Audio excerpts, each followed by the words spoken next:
안녕하세요. 사연의 파치다의 DJ 민영입니다. 오늘도 두 가지 사연 준비되어 있으니 재미있게 들어주시고요. 그럼 오늘의 사연도 함께 만나볼게요. 구독과 좋아요 버튼도 꾹꾹 눌러주세요. 안녕하세요. 저는 평소에 사연 영상을 하나씩 틀어놓는 취미가 있는 여자랍니다. 귀는 흥미로운 사연의 내용을 열어두고 손과 눈으로는 다른 일을 하다 보면 아주 효율적이고 좋더라고요.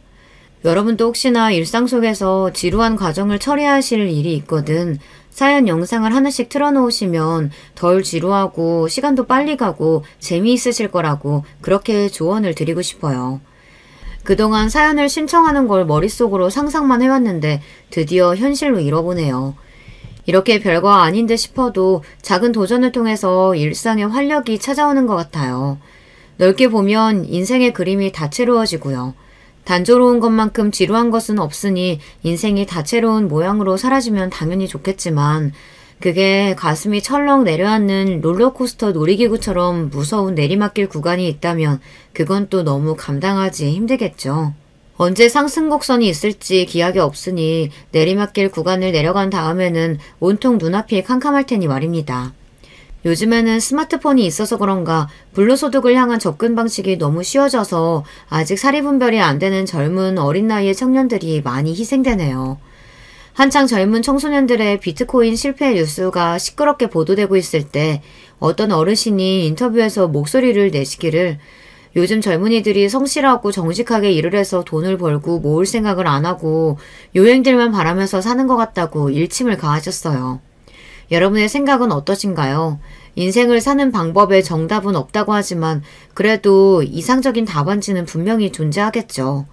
저의 경험담을 본격적으로 시작해 볼게요. 저희 부모님은 결혼하셨을 당시 서로 집안의 차이가 많이 났었는데요. 그런 차이를 극복하고 결혼하신 분들이에요. 물건을 떼다 파는 일을 하셨던 친할아버지, 친할머니 이 두 분의 수완이 무척 좋으셨고 그 일로 제법 큰 돈을 벌게 되셨습니다. 옛날 그 시절은 다 같이 못 살던 때였잖아요. 그래서 원래는 두 분도 무척 가난했고 하루하루 고된 생각밖에 안 하시던 분들이었는데 어느 날 친할아버지께서 크게 결심을 하셨던 것이죠. 나는 이렇게 살다가 죽어도 되지만 내 자식한테는 이렇게는 못 살게 한다. 내 자식한테는 안 돼. 당신의 삶을 자식에게 대물림 해주기 싫으셨던 것이에요. 그 결심을 당연히 친할머니께서도 적극 동조해 주셨고 함께 머리를 맞대고 고민하시다가 과감하게 새로운 영역에 뛰어드셨던 거예요. 도전하는 자에게 기회가 주어진다고 하죠. 두 분에게는 기회가 주어졌고 그 기회는 아주 요긴하게 쓰임받았습니다.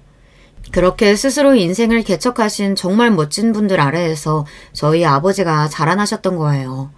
쉴 틈 없이 움직이셨던 두 분의 노고 덕분에 아버지는 아주 어렸을 적을 제외하고는 배를 골아본 적이 없으셨다고 하네요. 정말 대단하고 감사한 일이죠. 아버지가 성인이 되시고 나이가 더 들어갈수록 집안의 형편은 점점 더 나아진 상태였고요. 쉬지 않고 달려온 부모의 모습을 보면서 살아온 자식은 그를 본받으려고 했습니다. 게으름을 피우지 않고 매사에 핑계를 대지 않았죠. 그렇게 살다 보니 어느덧 자식도 열심히 달려오신 부모의 앞에서 부끄럽지 않을 정도가 되었습니다. 그러나 부모의 마음이라는 게 그렇죠. 마냥 치열하게 성공을 바라보고 산다고 해도 그 안에서 자식이 자기의 행복을 찾지 못하고 안정을 찾지 못하면 마음이 편할 수가 없는 거예요. 우리 진석이가 인물이 빠지기래 뭐르래. 부족한 거 하나 없는 우리 아들이 대체 왜 아직도 장가를 못 갔을까? 부족한 게 한도 끝도 없어 보이는 놈들도 잘만 장가들 가던데. 어디 가다뿐이야? 이미 자기 애들도 낳고서 그렇게 살던데. 그렇게 부족한 놈들도 자기 가정 꾸려서 잘만 사는데 도대체 우리 잘난 아들은 왜 그걸 못하느냔 말이야. 도대체 왜? 특히나 친할머니께서는 아버지의 결혼 문제 앞에서 걸핏하면 당신의 가슴을 두드리셔야 했습니다. 그만큼 답답하고 속이 터질 지경이셨던 거죠. 친할아버지는 상대적으로 느긋한 반응을 보이셨습니다. 모든 일에는 다 때가 있는 법이야. 아직 진석이 녀석에게 자기 짝을 만날 때가 안 왔을 뿐이겠지. 참을성 없이 보채는 친할머니의 태도가 잘못되었다는 지적도 하셨다고 하고요. 하지만 시간이 더 지나자 이제는 친할아버지도 역시 초조해지기 시작하셨습니다. 진석이 이 녀석은 머리가 미친 건가? 아니면 몸에 우리가 모르는 문제가 있는 건가? 벌써 나이가 몇인데 얼른 장가들어서 집안에 대를 이을 생각은 안 하고 허구한 날 일만 하다가 죽으려는 건 아니겠지? 그러길래 내가 뭘 했어요. 진작에 우리 아들 멱살 잡아 끌어다가 결혼을 시켰어야 했는데 맨날 무슨 놈의 때가 있다느니 하면서 나더러 참을성 없이 굴지 말라고 그러더니만 이제 와서 후회가 들어요? 겉봐요. 내 말이 맞았지? 알겠으니까 그만 심통 부리고 얼른 진석이한테 붙여줄 짝이나 구하러 다녀봐. 어디 괜찮은 며느리가 뭐 있나 없나 당신이 좀 알아보란 말이야. 이쪽 바닥 중개쟁이들은 내가 도통 믿을 수가 없어. 우리 아들이 워낙에 나무랄 데가 없이 자랐으니 누구인들 짝으로 성에 차겠냐마는 뭐 그럴저럴 괜찮은 며느리가 있는지 내가 한번 본격적으로 찾아 나서보리다. 친할머니께서는 당신의 아들이 최고 신랑감이라고 믿어 의심치 않는 분이셨습니다. 친할아버지의 곁에서 함께 일을 해오셨던 그런 분이셨으며 여장부 기질 또한 지니고 계셨던 친할머니께서는 당신의 마당발과 매의 눈을 동시에 발동시켜서 최고의 신부감을 찾고자 나셨습니다.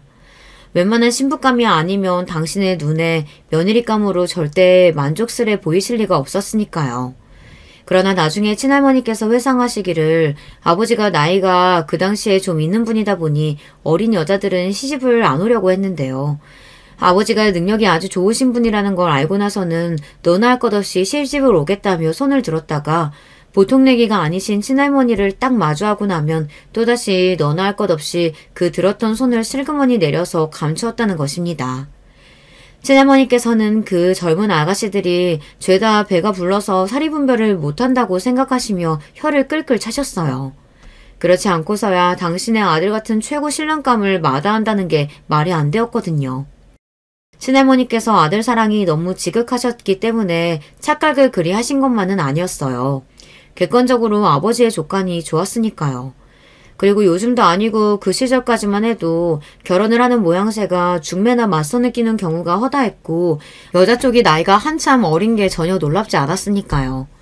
그런데도 정말 희한한 게 며느리감이 안 구해지더라고요. 주변에서 친할머니를 향해 그것이 참 귀신이 고칼 노릇이다 이런 소리를 오죽하면 자주 하였다고 합니다. 상식적으로 납득이 안 가는 상황의 연속이었으니까요. 아버지는 당신의 결혼 문제 때문에 친할아버지와 친할머니께서 자꾸만 언쟁을 하는 일이 생기자 재차 의견을 내셨습니다. 아버지 그리고 어머니 저 정말 결혼 같은 거 안 하고 싶다니까요. 두 분이 언쟁 벌이시던 거 있고 사이좋게 동시에 기함하실 만한 내용이 있어요. 안 된다. 진석이네가 우리 집안에 대를 이어야 돼 이놈아.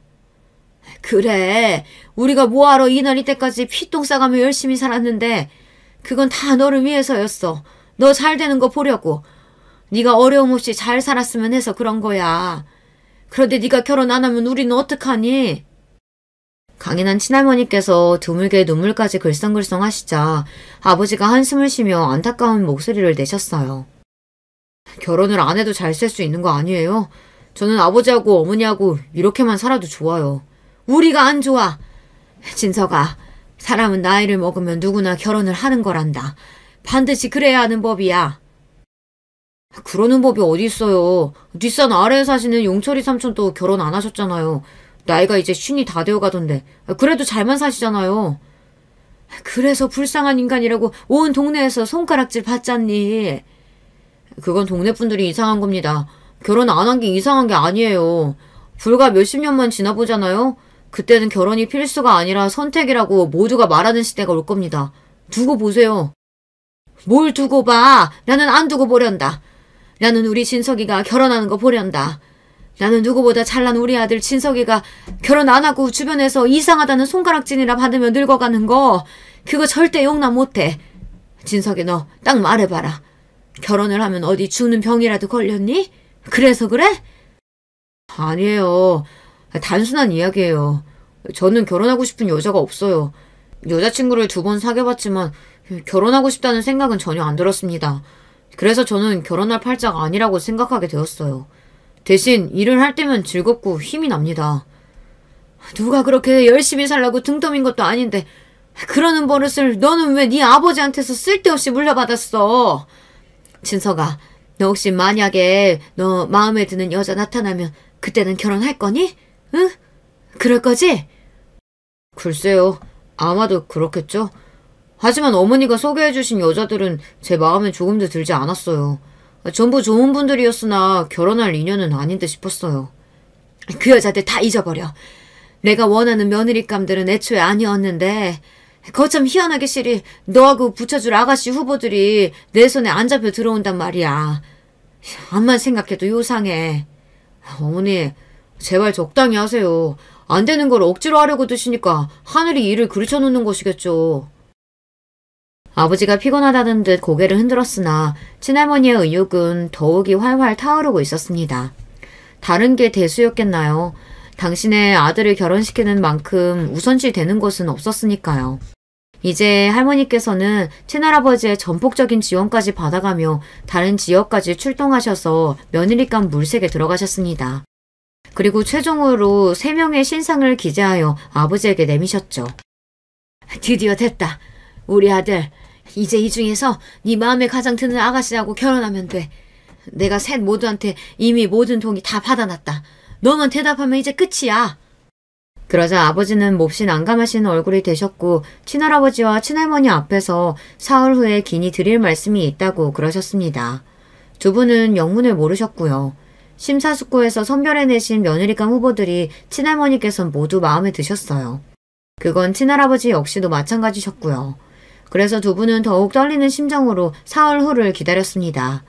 그리고 마침내 당일이 되었을 때 아버지는 혼자 귀가하지 않으시고 누군가를 옆에 동반하신 상태였습니다.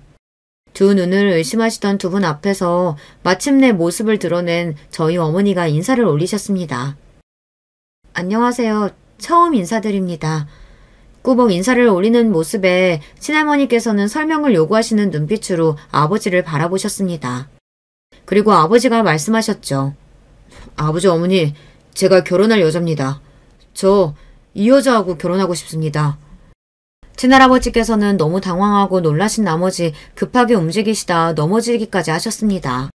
그 바람에 거실에 우당탕탕 소리가 울려 퍼지고 친할머니께서는 그게 대체 무슨 소리냐며 손에 3명의 며느리감 후보가 적혀있는 종이를 짤짤 흔드시며 저희 어머니가 대간절 어디에서 갑자기 튀어나온 어디 사는 누구인지 당장에 알고자 하셨습니다.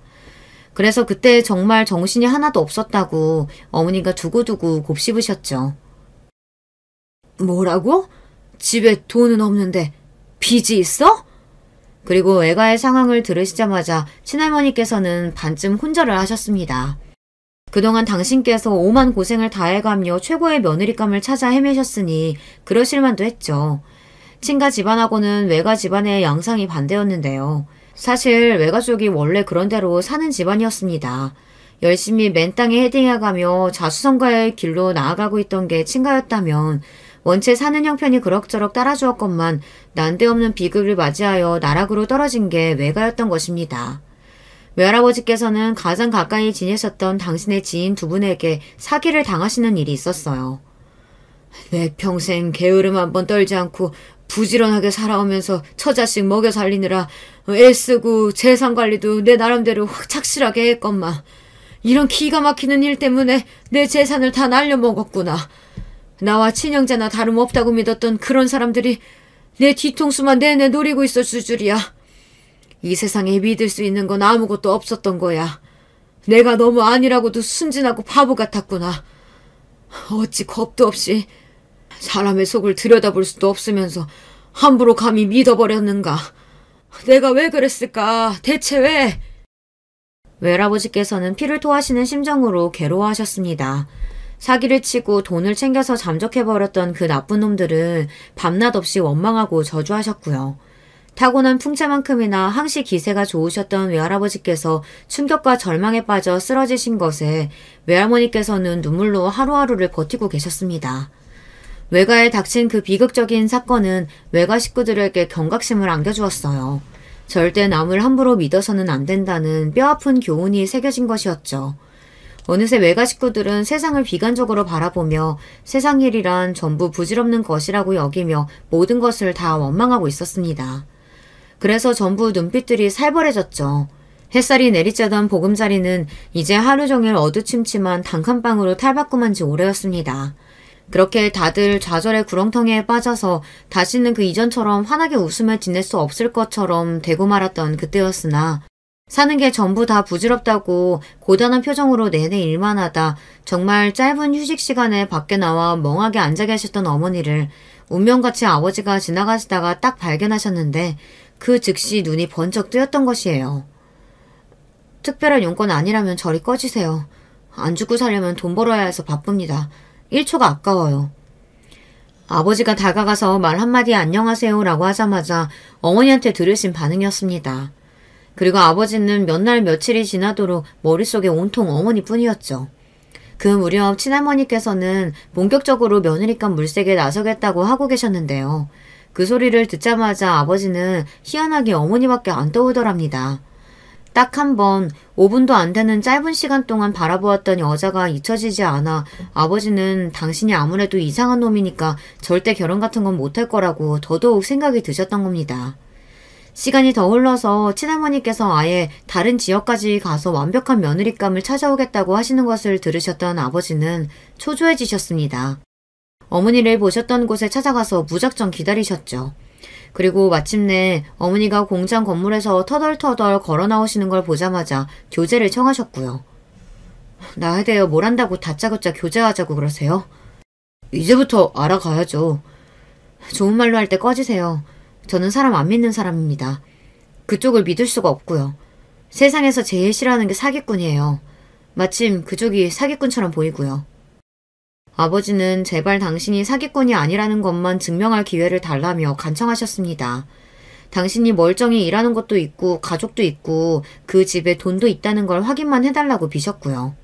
어머니는 너무나도 그때 배가 고프셨기 때문에 요 앞에 있는 식당에 가서 국밥을 사주면 생각을 해보겠다고 하셨습니다. 어머니는 허겁지겁 국밥을 드셨고 아버지는 당신이 어떤 사람인지 살아오신 인생을 그 앞에서 줄줄 읊으셨습니다. 이야기를 다 듣고 나신 어머니가 말씀하셨어요. 그러면 교제할 상대가 아니라 결혼할 상대가 필요한 상황이 아니냐고요. 아버지는 맞다고 대답을 하셨습니다. 그게 끝이었어요. 저희 부모님이 결혼을 약속하신 과정인 고작 국밥집에서의 그 대화가 끝이었답니다. 놀랍게도 이게 사실이고요. 차라리 아무도 몰래 절절한 교제를 해왔다면 모를까. 그것도 아닌데 어떻게 저 따위 여자를 데리고 와서 결혼하겠다고 그러냐며 친할머니께서는 분에 미치겠다고 하시며 대성통곡을 하셨습니다. 당장 내 눈앞에서 치워버려! 그러자 아버지가 조심스레 대답하셨죠. 그래도 될까요? 하지만 그렇게 되면 저는 영영 결혼은 못할 것 같은데요. 뭐가 어쩌고 저째? 세상에서 제일 잘난 우리 아들 진석이가 대체 어쩌다가... 친할머니께서 가슴을 치며 우시는 동안 친할아버지께서는 평정을 찾으신 뒤 일단 이야기를 좀 더 들어보겠다고 하셨습니다. 대화가 길어지게 되었고 어머니의 입을 통해서 외가 집안에 원래부터 그렇게 사정이 어려웠던 게 아니라 불과 5년 전까지만 해도 멀쩡하게 잘 살고 있었으나 천인공노할 사기를 당하는 바람에 그렇게 된 것이라는 사실이 밝혀졌어요. 그러자 친할아버지께서는 정말 슬픈 일이라면서 고개를 끄덕이셨습니다. 뭐예요? 왜 고개를 끄덕이고 그래요? 내가 찾아온 최고의 며느리감들이 여기 이렇게 셋이나 됐는데 설마 저 어설프다 못해서 모자란 아가씨를 며느리로 맞아줄 작정은 아니겠죠? 지금까지 정말 기이할 정도로 진석이하고 맺어줄 아가씨를 찾지 못했었는데 그게 어쩌면 이유가 다 있었을지도 모르겠다는 생각이 드는구만. 하늘이 정해준 짝이 따로 있었던 거지. 그 짝이 지금 저 모자란 아가씨라고요? 모자라도 별 수 없지. 과분하게 흘러넘치는 것보다야 조금 모자라는 게 나을 수도 있어. 그래도 내가 얼마나 우리 아들 위해서 온갖 사력을 다했는데 겨우 저런 아가씨 며느리로 맞을 순 없어요. 집안은 빚이라니. 어쩔 수 없는 사정으로 집안이 그리 됐다고 하는데 살다 보면 누구나 크고 작은 시련 맞이할 수 있는 법이야. 우리도 나중에 어찌 될지 몰라. 그러니 우리가 측은한 마음으로 품어주세나. 우리 아들 더 늦기 전에 장가 보내야 할 것 아니야. 그래요. 머리로는 내가 무슨 소린지 알아들었다고요.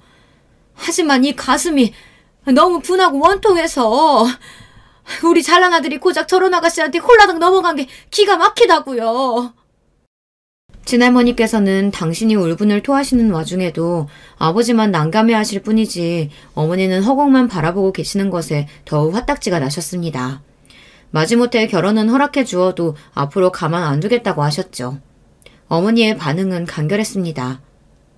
네, 앞으로 잘 부탁드립니다. 그 모습에 친할머니는 처음으로 흠칫하셨습니다.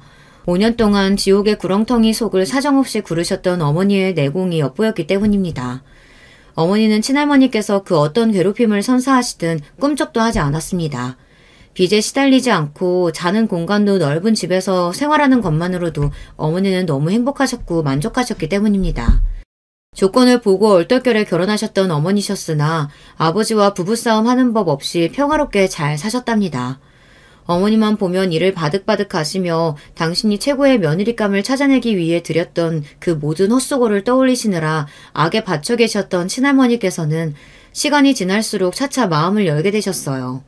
외할머니와 외할아버지께서 사기를 당해 가세가 주저앉기 전까지는 어느 정도 받쳐주는 환경에서 살아오신 분들이었기 때문에 친할머니께서 느끼기에는 격을 갖추신 분들로 여겨졌던 거예요.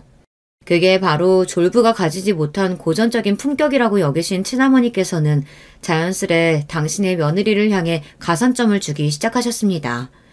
게다가 어머니가 아들을 딱 낳으셨거든요. 드디어 손자를 얻었구나. 역시 우리 며느리는 하늘이 점지해준 운명이었던 거야. 마냥 모자란 줄 알았는데 잘하는 것도 있었구나. 기뻐하시는 친할아버지 옆에서 친할머니께서도 말씀은 그렇게 하셨지 입이 찢어지려고 하셨습니다. 기가 막히고 코가 막히는 사기를 당해 이제 집안이 폭삭 주저앉고 영원히 우중충하게 살다가 죽을 줄 알았던 어머니가 하루아침에 잘 사는 집안에 시집을 가셨으니 그런 다음에 태어난 제 친정오빠는 외가 식구들 입장에서 보자면 어머니가 그 집안에서 인정받을 수 있도록 해준 고마운 존재였던 거예요. 그래서 오빠를 향한 모두의 애정이 엄청났습니다. 어머니가 오빠를 안고 외가에 방문이라도 하면 모두가 기다렸다가 버선발로 뛰어났습니다. 큰이모는 오빠를 오죽하면 우리 왕자님이라고 부르셨으니 말 다 했어요. 외가의 빚은 어떻게 되었냐고요? 친가에서 다 갚아주었습니다. 그 당시 기준으로 친가 집안이 잘 살기는 했어도 엄청난 부자라거나 그런 건 또 전혀 아니었거든요. 그러니 딴에는 대단한 결심으로 그 빚을 갚아주신 거였고요. 그러니 외가의 입장에서는 평생을 두고 감사할 일이었으며 마음에 빚이기도 했어요. 그만큼 친할아버지와 친할머니의 아들을 향한 마음은 극진하셨습니다. 뒤늦게나마 장가를 간 것만으로도 눈물겨워 하실 정도였으니까요. 어렸던 전의 눈에 바라본 집안의 풍경이란 그랬네요. 저희 가족이 다 함께 외가를 방문할 때면 아버지는 귀한 대접을 받으셨으며 오빠는 애정어린 환영을 받았습니다. 그리고 다들 어머니를 난세의 영웅 바라보듯 하셨죠. 저는 그런 풍경을 항상 재미있어 하던 아이였습니다.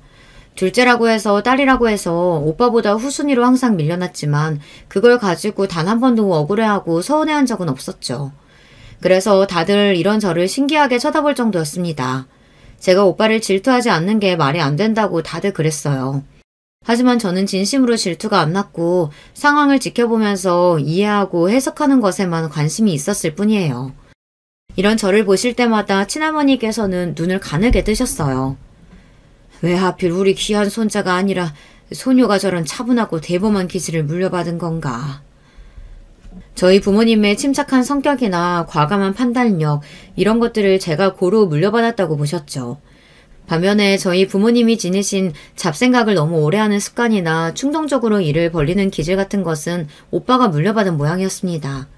실제로 오빠는 전폭적인 지지와 지원을 함께 받으며 학창시절에 공부를 무척 잘했으나 독특하게도 잘하는 과목만 잘했습니다.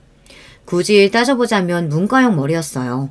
오만 잡생각을 붙잡고 길게 늘어지는 오빠의 머릿속에는 딱딱한 공식이 비집고 들어가질 못했습니다.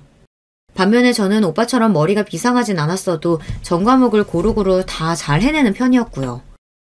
불길하다. 왠지 불길해. 친할머니께서는 뭐가 그렇게 불길하신지 집에서 공부하는 제 모습만 보면 부릅뜬 눈으로 그렇게 중얼거리셨습니다. 그러신 다음에는 꼭 오빠에게 간식 하나라도 챙겨주려 걸음을 옮기셨고요. 맨날 어디가 편찮으시네 어쩌네 하시는 분들은 친할머니셨으나 먼저 돌아가신 쪽은 친할아버지였습니다. 이 정도면 이룰 거 다 이뤘다고 말씀을 남기셨고 아버지를 향해서 반드시 회사를 잘 키워서 이어가라는 당부를 거듭하신 다음에 숨을 거두셨습니다. 친할아버지께서 맨 처음 물건을 떼다 파시는 것으로 시작했던 일이 거기서부터 출발을 하여서 어느새 멀쩡한 회사의 모습까지 갖추게 되었죠. 시작은 친할아버지께서 하셨으나 본격적으로 회사를 차려낸 건 아버지의 놀라운 업적이었습니다.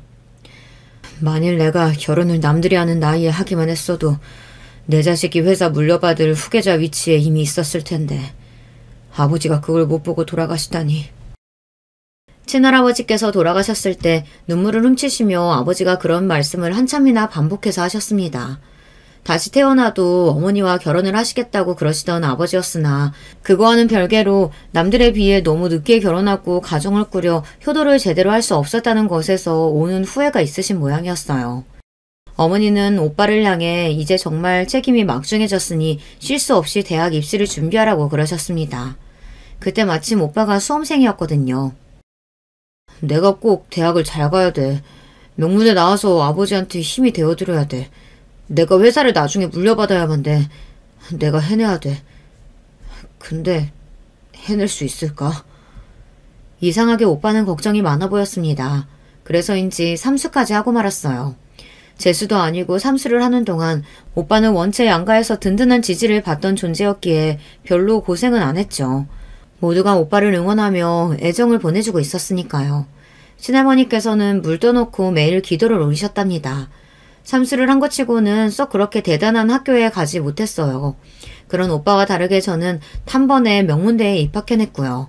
저희 부모님은 너무나도 기뻐하셨는데 나머지 분들은 어딘가 가슴 한구석이 캥기다는 눈빛을 한 채 저를 축하해 주셨던 기억이 나네요. 어쩌면 친할머니를 포함한 모두가 예감을 했던 것일지도 모르겠어요. 태어났을 때부터 모두에게 기대와 사랑과 지지를 전폭적으로 받아온 오빠의 몰락과 상대적으로 희미한 존재감을 자랑해온 제가 이뤄낸 대반전의 서사를 말입니다. 발단은 오빠가 대학 졸업을 앞두고서 웬 여자친구를 만들면서 시작되었어요. 오빠가 사귄 여자친구가 4살 연상인데다 고아 출신이었거든요. 놀라운 건 오빠가 그 여자친구한테 푹 빠져서 대학을 졸업하고 나면 일단 결혼부터 하고 싶다는 뜻을 밝혔던 거였고요. 저희 부모님이 놀라시기 이전에 친할머니께서 개거품을 모시는 게 먼저였습니다. 내 눈에 흙이 들어가도 안 된다. 어디 만날 여자가 없어서 그딴 것을 만나? 안 되겠다. 이 할미가 나서야지.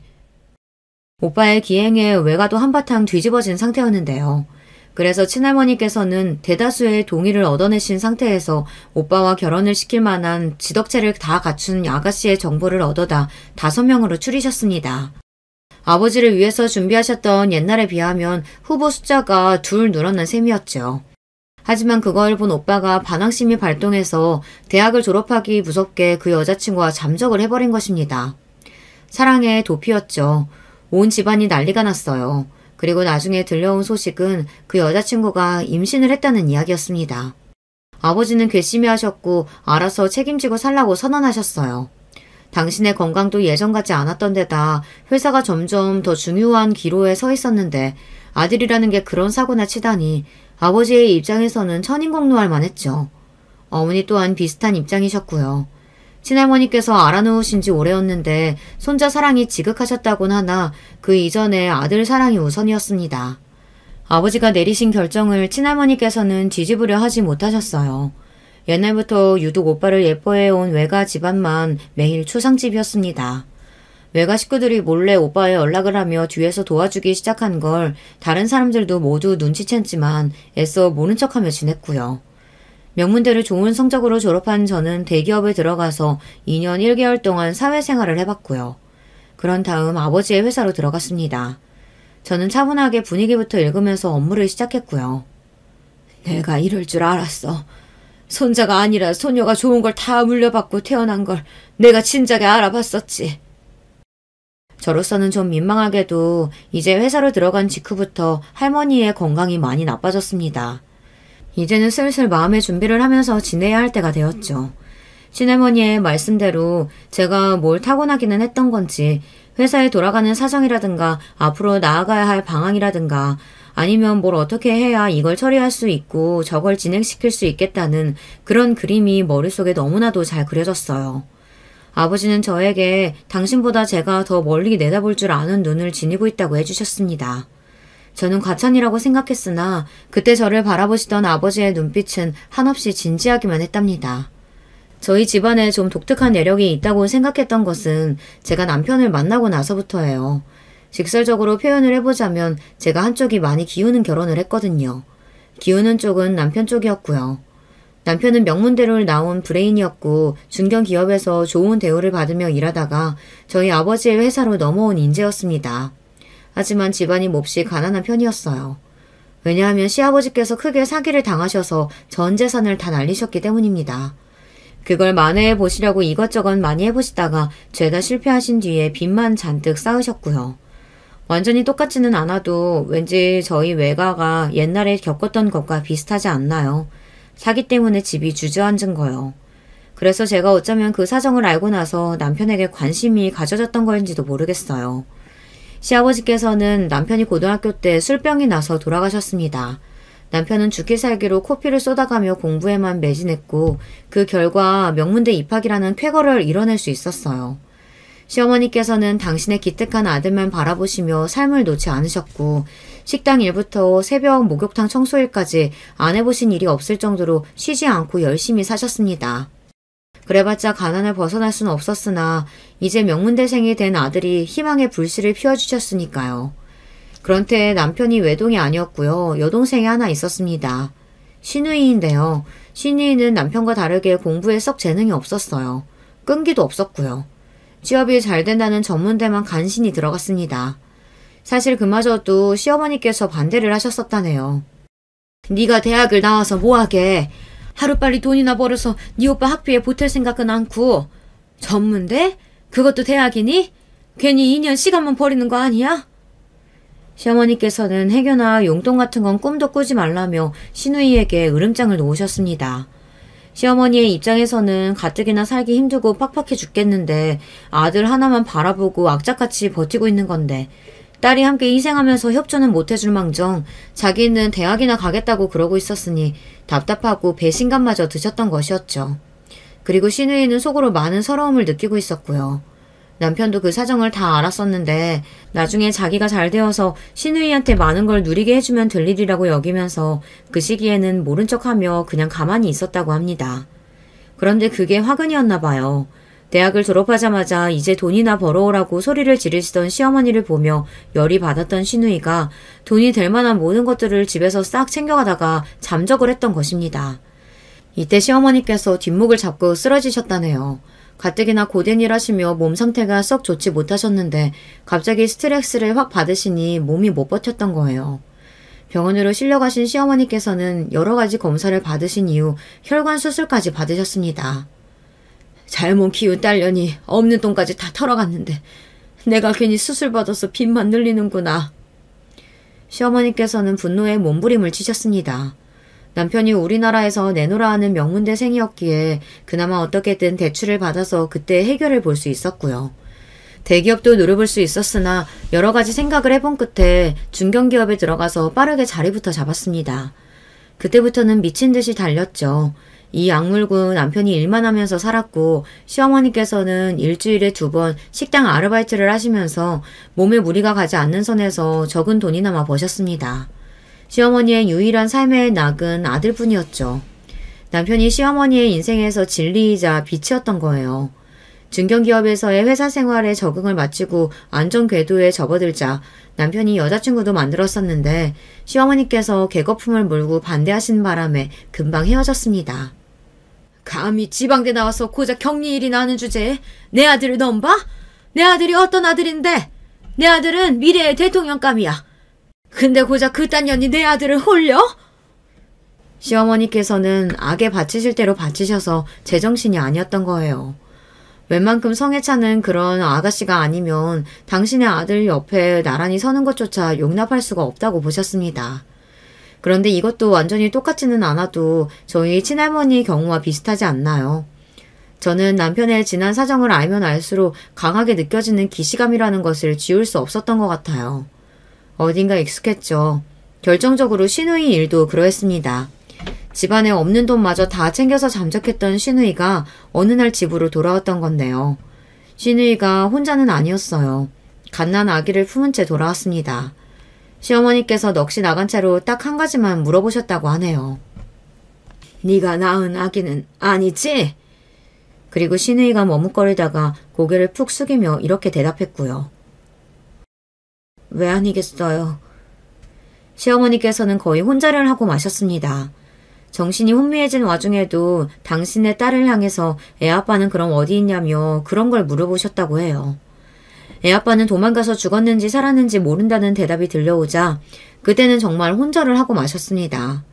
이건 역시 제 친정오빠와 완전히 똑같진 않아도 어딘가 연상되는 사연이었죠. 하나뿐인 여동생이 아빠도 없는 아이를 데리고서 집에 오다니 남편은 눈앞이 아득해졌습니다. 솔직한 심정으로는 그때 하늘이 노래지는 것만 같았다네요. 첩첩산중 그야말로 산 넘어 산이었습니다. 남편이 잘 다니던 중견기업에서의 생활을 그만두고 저희 아버지 회사로 넘어오기로 결심한 것에는 시누이가 지대한 공을 세웠던 거예요.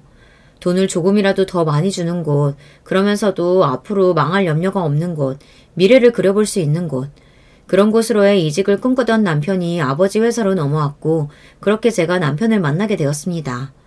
걸어온 길마다 첩첩산중이었던 데다 악에 바칠 대로 바치신 시어머니의 참견까지 있었기 때문에 남편은 결혼 정년기가 지나고도 아직 미혼이었습니다. 사랑하는 사람을 만나서 가정을 꾸리고 싶다는 바람이 남편이라고 해서 왜 없었겠나요?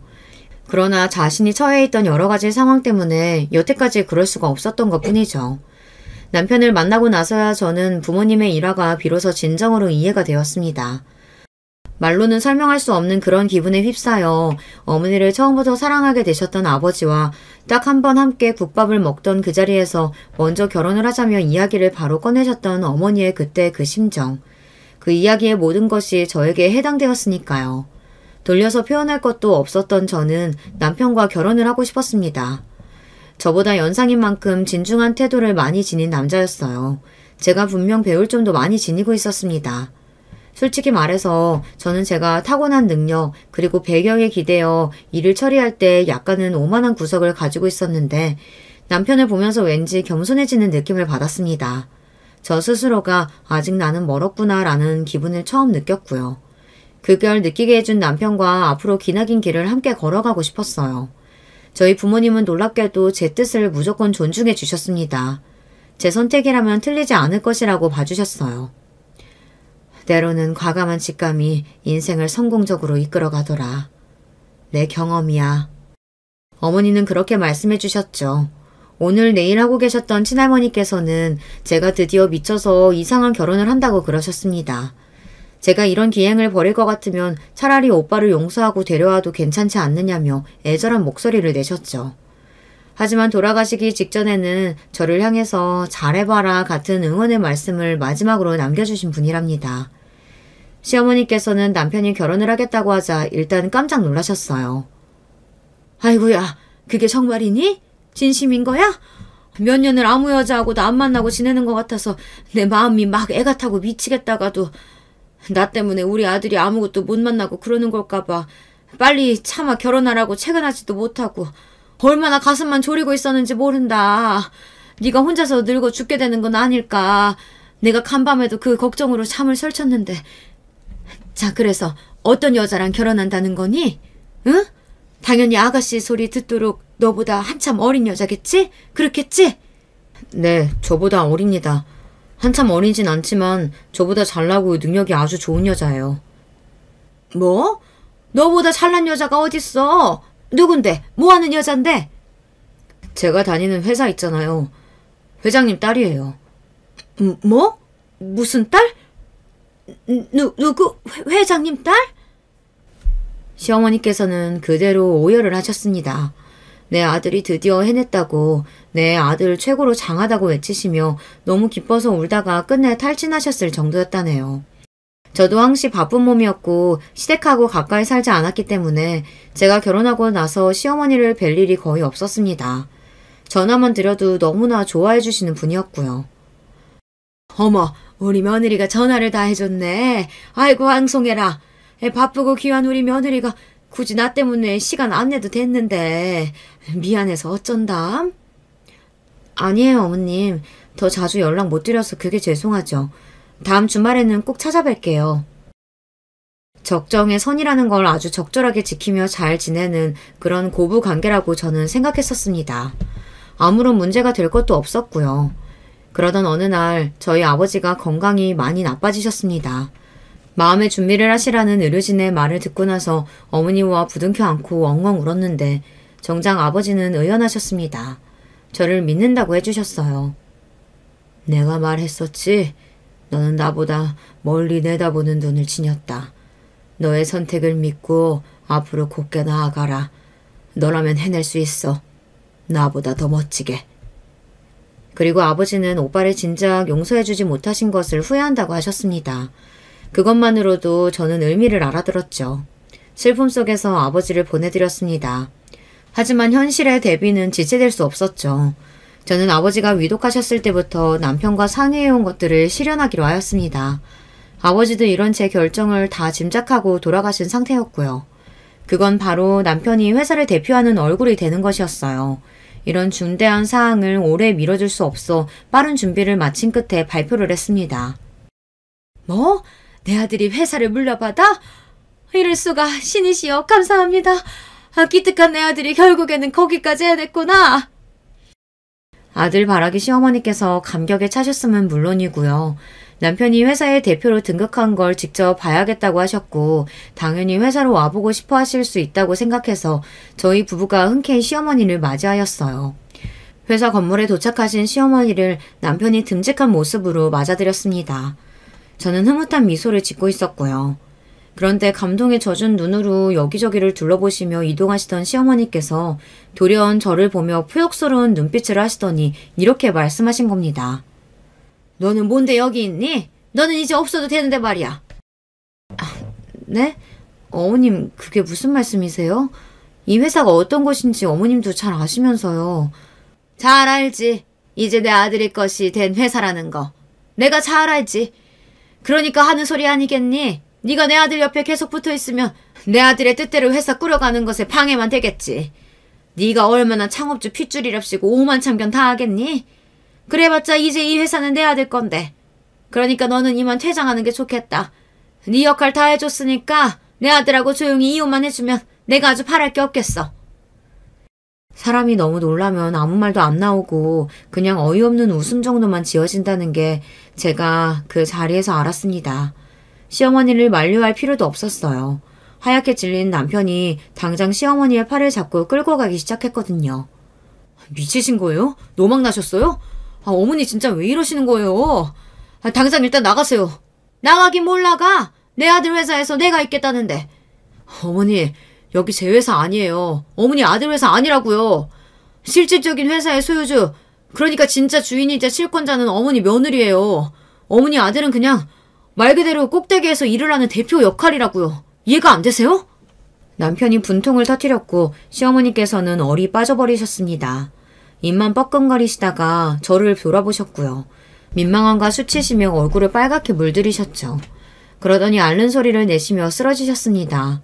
그 모습에 저희 부부가 동시에 한숨을 내쉬었네요. 시어머니께서는 병원에서 링겔을 맞으시고 금세 회복하셨고요. 창피해서 얼굴을 차마 못 드신 채로 기어들어가는 목소리로 저에게 미안하다고 간신히 사과를 하셨습니다. 저는 차라리 잘됐다 생각했고 이참에 이 일을 명분 삼아서 시어머니와 손을 긋고 거리를 두게 되었어요. 남편에게도 그러라고 했고요. 시어머니의 정신건강을 위해서라도 아들과 분리가 돼서 지내는 편이 나아 보였습니다. 남편도 동의를 했네요. 그 후로 시어머니께서는 아들을 부르짖으며 한참 동안 우셨으나 시간이 좀 더 지나자 당신의 딸과 손주라는 현실로 눈을 돌리셨죠. 점차 현실에 순응해 가신 거였어요. 그리고 저는 오빠를 찾아서 집으로 데려왔습니다. 혼인신고도 안 한 채로 살고 있던 오빠의 여자친구 말인데요. 아이가 암만 해도 저희 집안 얼굴이 아니라서 유전자 검사를 해봤더니 역시나 오빠의 자식이 아니었더라고요. 오빠가 배신감과 허무함에 치를 떨었죠. 심지어 그 여자친구는 아이의 친부가 누구인지도 알고 있었습니다. 그러면서 오빠를 등쳐먹었던 거예요. 그것도 모른 채로 몰래 오빠를 도와줬던 외가 쪽의 분노는 정말 하늘을 찔렀고요. 어머니와 상의를 한 끝에 그래도 그쪽에게 아이를 키우면서 몇 년을 걱정 없이 살 수 있을 만한 돈을 건네주었네요. 그렇게 마무리를 지었답니다. 그 후로 오빠는 큰이모가 주선을 해준 아주 참한 새언니를 만나 결실을 맺었고요. 지금까지 사고 한 번 안 치면서 잘 살고 있어요. 저희 부부도 여전히 하루하루를 치열하게 보내고 있답니다. 여러분 안녕하세요. 저는 김영희입니다. 저는 아들이 둘 있고 그 아들들이 결혼해서 손자와 손녀도 있습니다. 오늘 여러분께 들려드릴 이야기는 저희 두 며느리에 대한 이야기입니다. 저는 어린 나이에 남편에게 시집가서 아들을 둘 낳았습니다. 하지만 첫째 아들이 5살이 되던 해에 남편이 이른 나이로 죽었습니다. 남편이 죽고 저는 아들 둘을 키우면서 음식 장사를 했습니다. 음식 솜씨가 좋아 그런지 아니면 장사에 소질이 있었는지는 모르겠지만 그동안 장사한 음식점들은 모두 성공했습니다. 저는 앞서 말했듯이 아들이 둘 있습니다. 남편이 죽은 그때 당시 제 나이는 28살이었고 첫째 아들이 5살, 둘째 아들이 3살이었습니다. 저는 재혼은 하지 않고 그저 아이들을 보며 살았습니다. 동네에서 수제 소리를 들었던 남편을 닮았던 아이들은 공부머리가 아주 좋았습니다. 학교에서 시험만 보면 매일 100점을 받아오고 무슨 대회만 나가면 상을 받아오고는 했습니다. 그런 아이들은 저에게 아주 큰 자랑거리였죠. 물론 아이들이 커가면서 남편의 빈자리는 아주 커졌습니다. 작았던 아이들이 어느 순간 훌쩍 커서 수염도 자라고 목소리도 변성기가 거치는데 그 과정을 보살펴줄 아빠가 없으니 힘들어하더군요. 제가 하던 음식점 단골 손님들께서 도움을 주셨지만 그것도 결국은 아빠의 빈자리를 채워줄 수는 없더군요. 제 나이 40살에 고등학교 1학년이었던 첫째가 얼굴에 상처를 달고 들어오기 시작했습니다. 하루는 교복이 더러웠고 하루는 가방도 잃어버리고 오더군요. 남자아이라서 다른 반 아이들과 싸우는 건가 싶어 아들을 잡고 물었습니다. 무슨 일인지 엄마한테 말해줘야지. 아, 어머니는 아무것도 모르시잖아요. 그 말이 얼마나 크게 가슴속에 박히던지 도망치듯 자기 방으로 들어간 첫째를 더 이상 추궁할 수 없었습니다. 저는 하루 장사 손해볼 걸 생각하고 첫째 아들의 학교에 찾아갔습니다.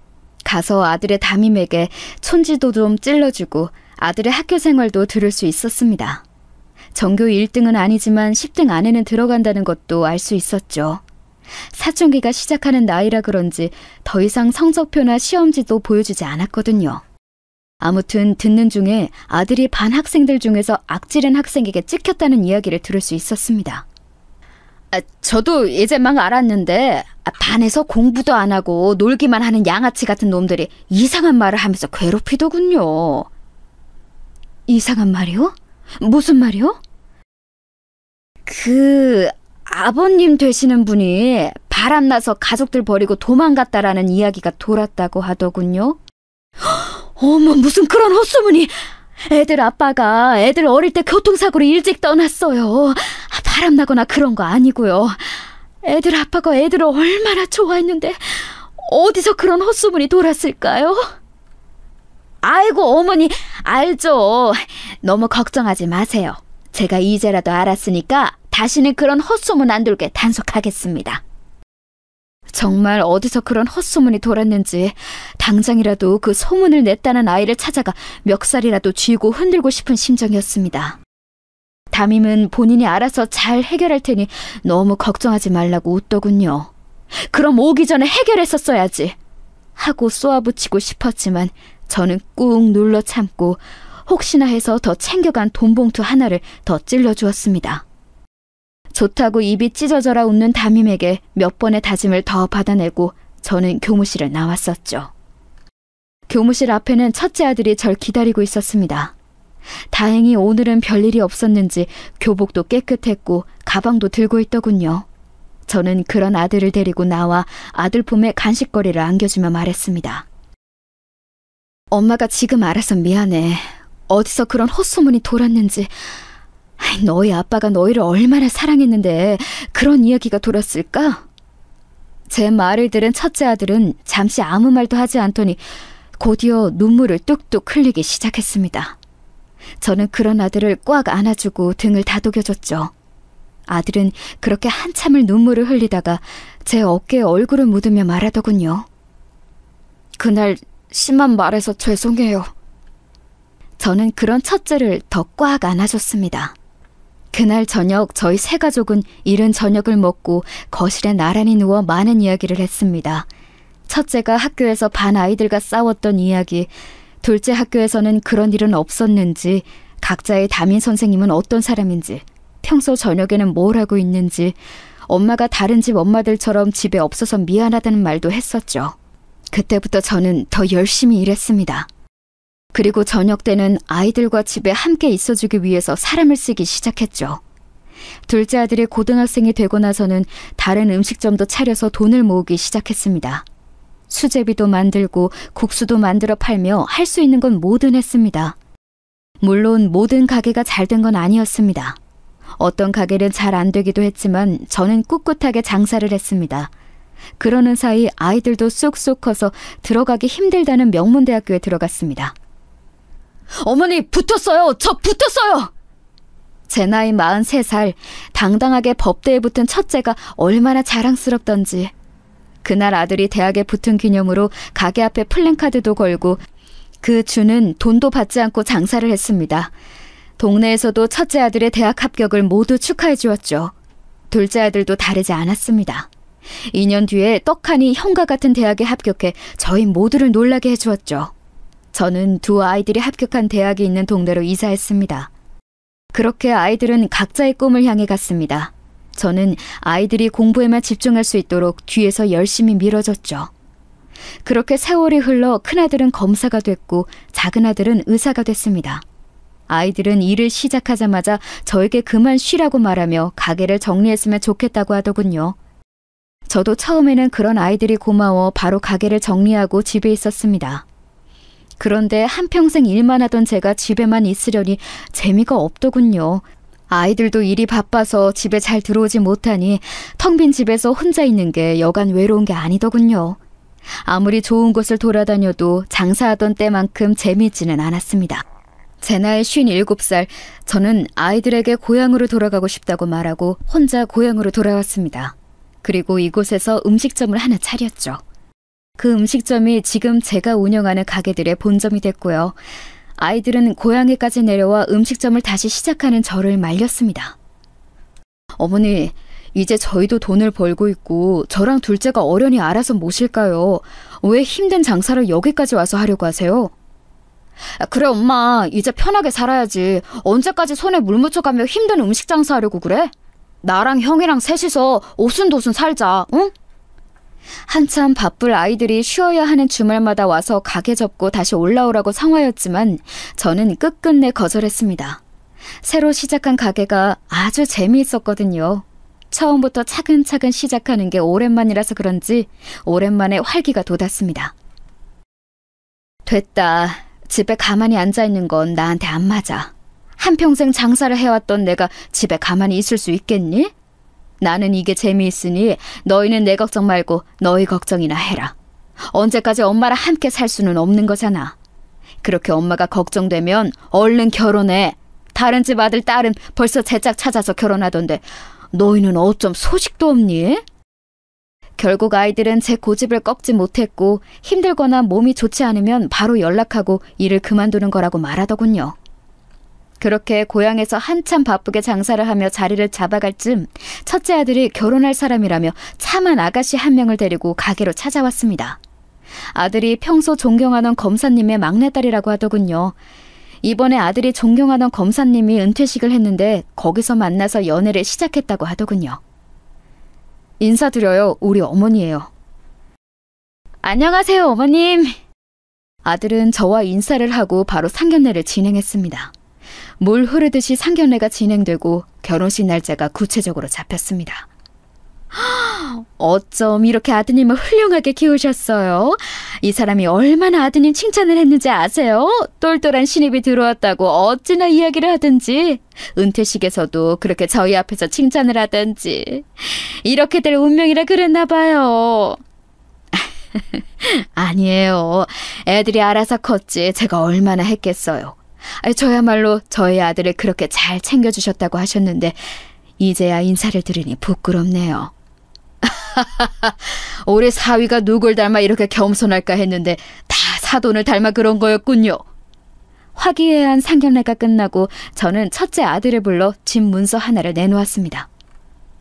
어머니, 이게 뭐예요? 아무리 시대가 바뀌고 있다고 해도 남자 쪽에서 집을 해가야지. 이건 그동안 엄마가 너희 주려고 돈 모아서 산 집이다. 사실 그 전부터 주고 싶었는데 너희가 거부할까봐 주지 못했어. 너 일하는 곳에서 가깝고 가장 좋은 곳으로 샀었다. 명의는 엄마 이름으로 되어 있는데 너희 살다가 넘겨줄까? 아니면 지금 바로 가져갈래? 아니에요, 어머니. 어머니께서 열심히 일하셔서 번 돈으로 사신 건데 저희가 그냥 받을 수는 없죠. 감사합니다, 어머니. 제가 열심히 일해서 돈 벌어서 어머니께 사갈게요. 아이고, 그럴 필요 없다. 가져가라. 아주 말은 청산유수구나. 첫째는 제 말에 하하 웃었습니다. 저는 첫째 아들의 손을 꽉 잡고 말했습니다. 아무리 돈을 잘 벌어도 가정을 이루고 아이도 생기면 항상 돈이 부족할 거야. 이건 엄마가 너희에게 줄 수 있는 거니까 가져가렴. 너도 아기 낳으면 이런 엄마 마음 이해할 수 있을 거야. 아들은 결국 알겠다고 말했고 저는 그 다음날 바로 아들에게 집을 주었습니다. 그렇게 큰아들과 큰며느리는 혼인신고도 전에 집으로 들어가 살기 시작했습니다. 아무리 며느리라고 해도 첫째 아들이 선생님으로 따르던 검사님의 막내딸이다 보니 저희 집에서 할 수 있는 건 다 해줬습니다. 옷이나 가방 같은 것들도 하고 며느리가 가지고 싶다는 게 있으면 모두 해주라고 첫째 몫으로 모아놨던 결혼자금이 든 통장도 쥐어줬죠. 그동안 장사가 잘 되면서 첫째와 둘째 줄 집도 살 수 있었고 결혼 자금까지 따로 모을 수 있었거든요. 제가 준 집으로 들어간 첫날 첫째는 어머니께서 주신 집이니 자주자주 놀러오라는 말을 하더군요. 어머니, 이 집 어머니께서 저희한테 주신 거니까 자주자주 놀러오세요. 명의는 바뀌었지만 어머니 집인 거 똑같으니까요. 아시겠죠? 첫째가 결혼하고 얼마 지나지 않아 둘째가 소개해주고 싶은 사람이 있다며 가게로 찾아왔습니다. 엄마, 우리 왔어요! 냉큼 와서 안기는 아들을 얼러주며 같이 들어온 작은 며느리를 봤습니다. 동글동글 귀여운 얼굴이 복스러워 보이는 인상이었습니다. 둘째와는 병원에서 만났다고 하더군요. 둘째가 본과를 졸업하고 국가고시 합격 후 대학병원에서 일하다가 잘 따르던 교수님을 따라 나와 그분이 세운 병원에 페이닥터로 들어갔거든요. 작은 며느리가 바로 그 교수님의 장녀라고 하더군요. 어디서 그렇게 짝을 잘 찾아오는지 저는 괜히 뿌듯한 마음으로 둘째에게도 상견례 후 둘째 직장 근처로 잡아놨던 집과 결혼식 자금이 든 통장을 쥐어줬습니다. 엄마, 우리 진짜 괜찮아요.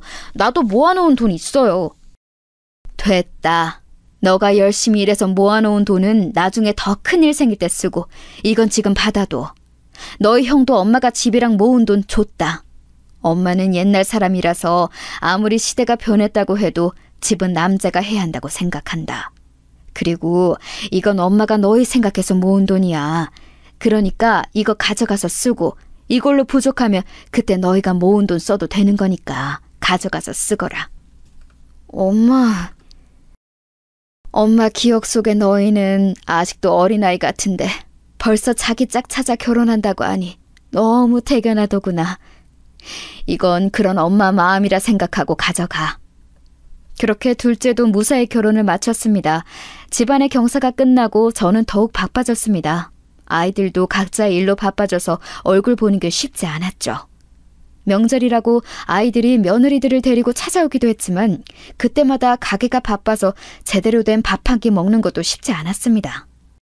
명절 당일에 쉬는 게 전부였으니 아이들도 가벼운 마음으로 와서 점심만 먹이고 보냈습니다.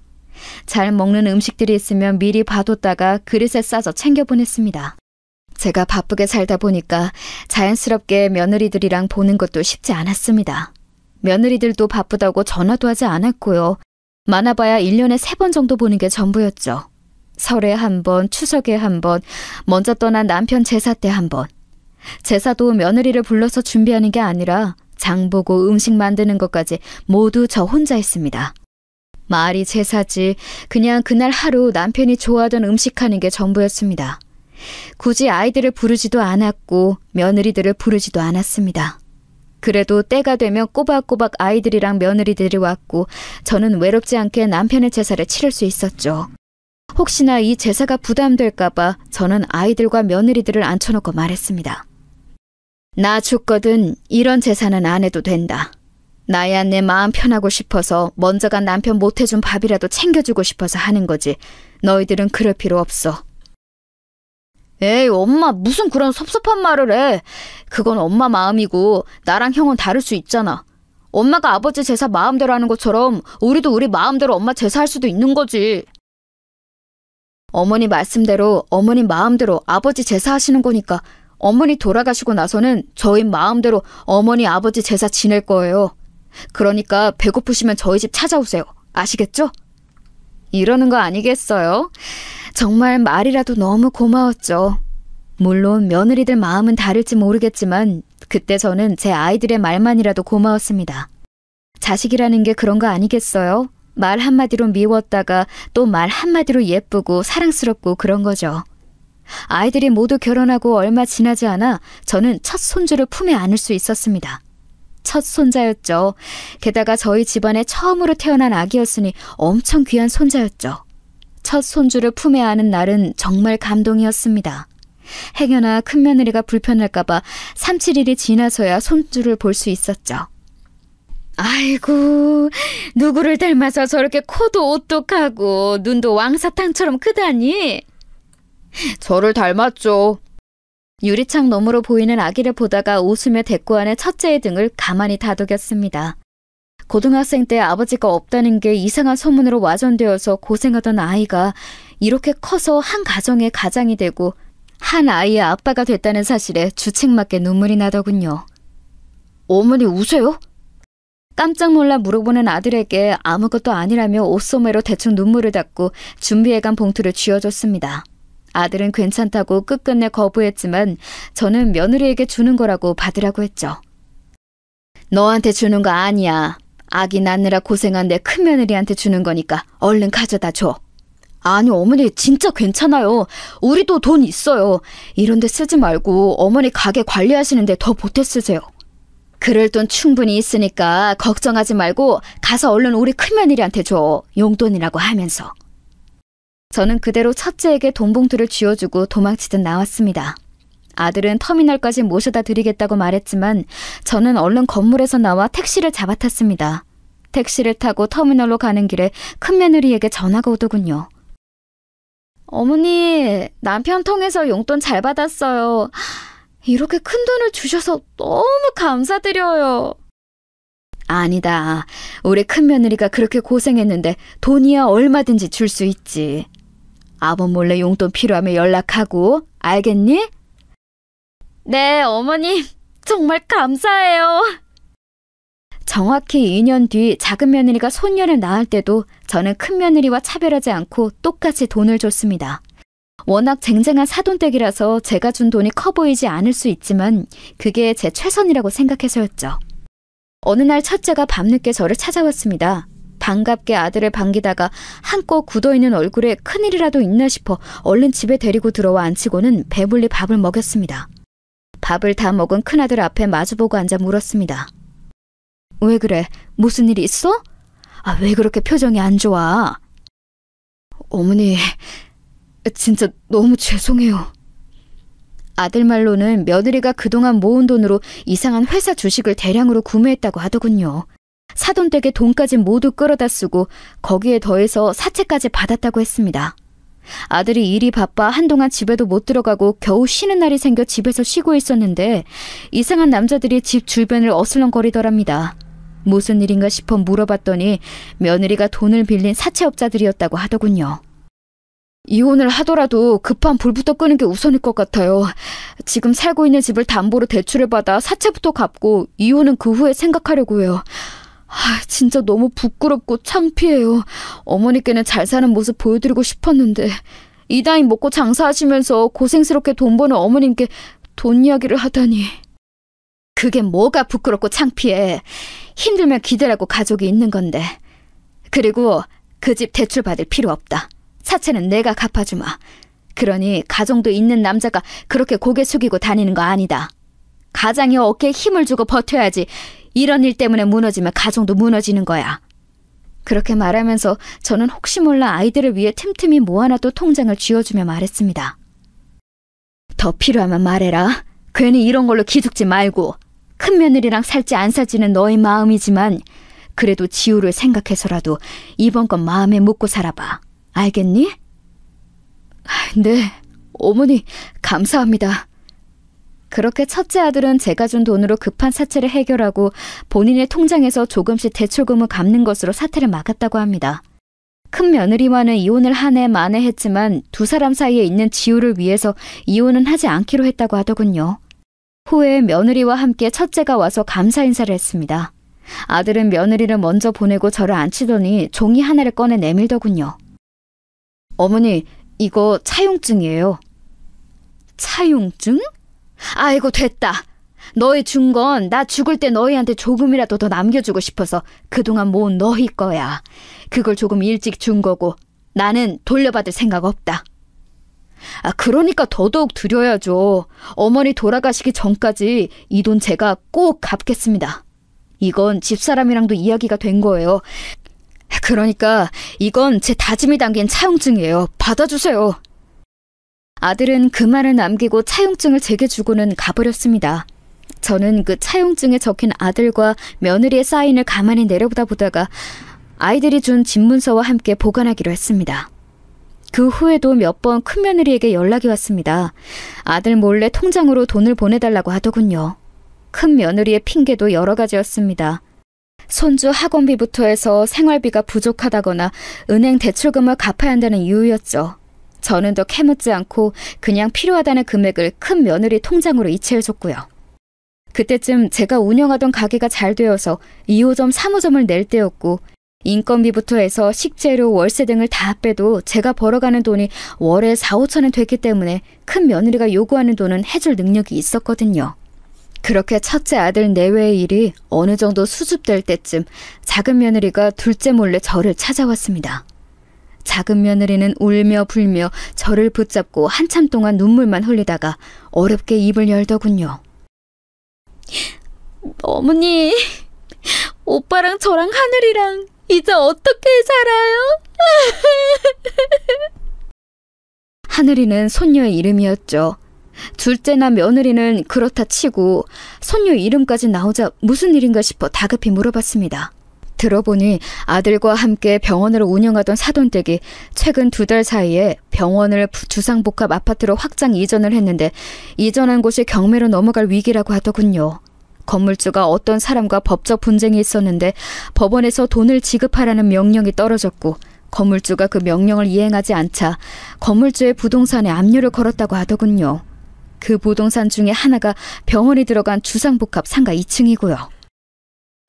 어머니, 저희 진짜 어떻게 해요? 우는 둘째 며느리를 달래서 돌려보내고 저는 지갑에서 김 변호사 명함을 찾기 시작했습니다. 김 변호사는 제가 처음 가게를 시작할 때부터 지금까지 일주일에 5일은 와서 점심을 먹는 단골 손님이었습니다. 제 음식 솜씨가 돌아가신 어머니와 같다고 말하는 아들과 비슷한 나이 또래의 김 변호사가 안쓰러워 메뉴에도 없는 음식도 이것저것 해주고는 했거든요. 그런 저에게 자기 때문에 괜히 고생하신다고 혹시 뭔가 도움이 필요하시면 연락달라고 준 명함이 생각났거든요. 명함을 찾은 저는 바로 김 변호사에게 전화를 했습니다. 김 변호사? 바빠요? 네, 사장님. 어쩐 일이세요? 내가 뭐 하나 물어볼 게 있는데. 저는 김 변호사에게 둘째 며느리가 해줬던 이야기를 했습니다. 김 변호사는 한참을 생각을 하다 저에게 말을 해주기 시작했습니다.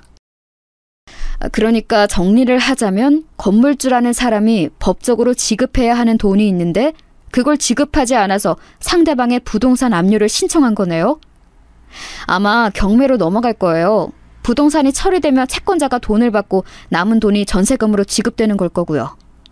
그게 얼마가 될지는 경매 낙찰 금액에 따라 달라지고요. 제일 좋은 방법은 손해를 보더라도 병원 측에서 매매를 하는 거예요.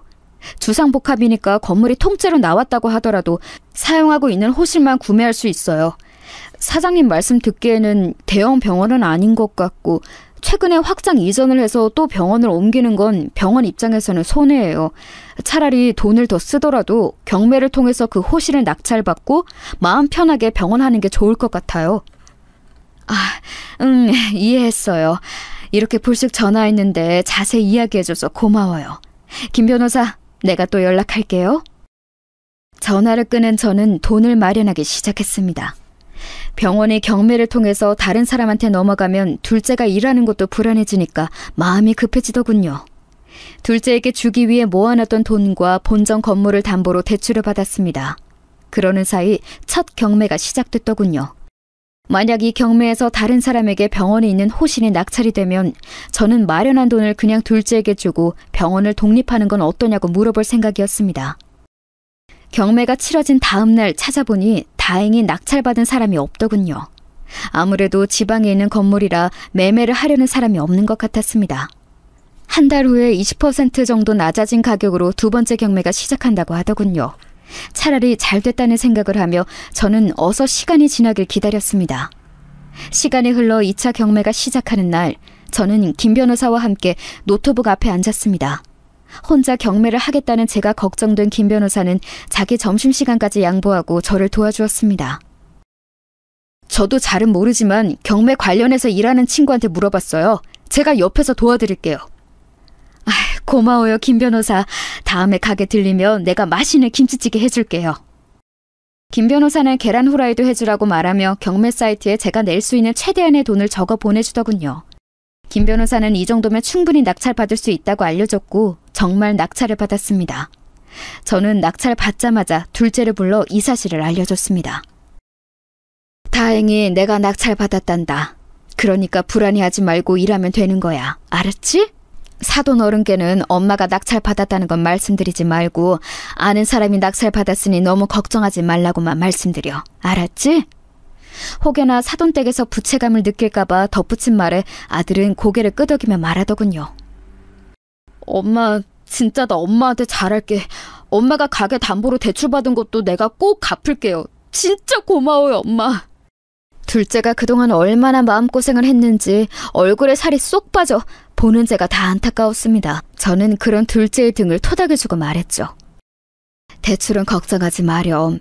이 건물은 정리 좀 되고 대출도 정리되면 엄마가 너한테 넘길 거야. 그러니까 앞으로도 아무 생각하지 말고 열심히 일하면 되는 거야. 알았지? 둘째는 끝까지 괜찮다고 안 줘도 된다고 말했지만 저는 마음속으로 꼭 아들에게 줄 생각이었습니다. 큰 사건들이 마무리가 될 즈음 제 몸이 이상하다는 느낌을 받았습니다. 몸이 무겁고 머리가 아파오더군요. 어느 때는 중심을 잃고 쓰러질 때도 있었습니다. 속이 메스껍고 어느 날은 구토를 했습니다. 구토를 한 날 저는 바로 둘째에게 전화를 했고 둘째는 저를 큰 병원에 데리고 가 입원을 시켰습니다. 병원에 입원해 많은 검사를 받는 동안 첫째도 왔습니다. 둘 다 땀을 뻘뻘 흘리며 조급해하는 게 정말 큰 병이라도 걸렸나 싶었는데 다행히 큰 병은 아니더군요. 이석증입니다. 이석증이요? 예, 수술은 안 하셔도 됩니다. 물리치료를 받으면 많이 호전됩니다. 혹시나 움직이던 중에 어지럽거나 하시면 바로 등을 기대고 앉으시거나 누울 수 있다면 눕는 게 제일 좋습니다. 아시겠죠? 의사의 말에 저는 할 말을 잃었습니다. 그렇게 되면 가게 일도 이제 제대로 못한다는 것이었으니까요. 의사의 말을 들은 아이들은 불안하니 가게는 이제 그만뒀으면 좋겠다고 하더군요. 게다가 다시 돌아오라는 말도 했고요. 자신들이 모시겠다고 하면서 말이죠. 저는 아이들의 설득에 결국 알겠다고 하고 퇴원을 했습니다. 아이들이 얼마나 불안해했는지 바쁜 와중에도 저를 데려다 주겠다고 했지만 저는 괜찮다고 계속 거절하며 버스를 타고 내려갔습니다. 집으로 돌아온 저는 가게를 천천히 정리하기 시작했습니다.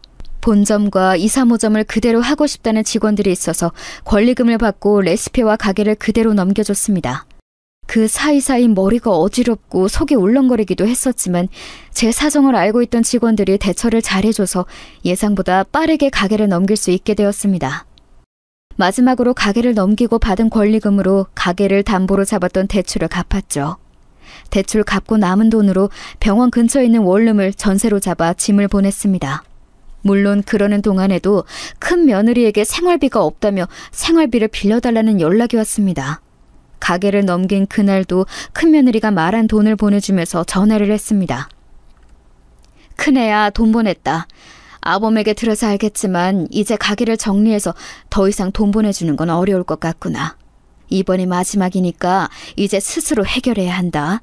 알았지? 네, 알겠습니다. 대답을 하는 큰며느리의 목소리가 퉁명스러웠지만 저는 크게 상관하지 않았습니다. 이제 돈 들어갈 곳도 많을 텐데 돈 나올 곳이 없어 걱정스러운 마음에 괜히 목소리가 퉁명스럽게 나온 거라고 생각했거든요. 그 후에도 몇 번 큰며느리에게 연락을 하려고 했지만 일하느라 바쁘다고 하며 연결이 되더라도 금방 끊어버리고 받지 않을 때도 많았습니다. 가게 정리를 끝내고 곧바로 살고 있던 집도 정리했습니다. 혼자 살기에 적당한 집이라 그런지 부동산에서 많이 보러 나오더군요. 집을 넘긴 그날 첫째 아들이 저를 데리러 왔습니다. 어머니, 제 집으로 가요. 집사람 어머니 생신이라고 맛있는 거 많이 했어요. 첫째 말대로 정말 큰 며느리와 작은 며느리가 제 생일상을 아주 푸짐하게 차려놨더군요. 어머니 오셨어요? 식사 아직이죠? 오셔서 저녁 드세요. 어서 오세요, 어머니.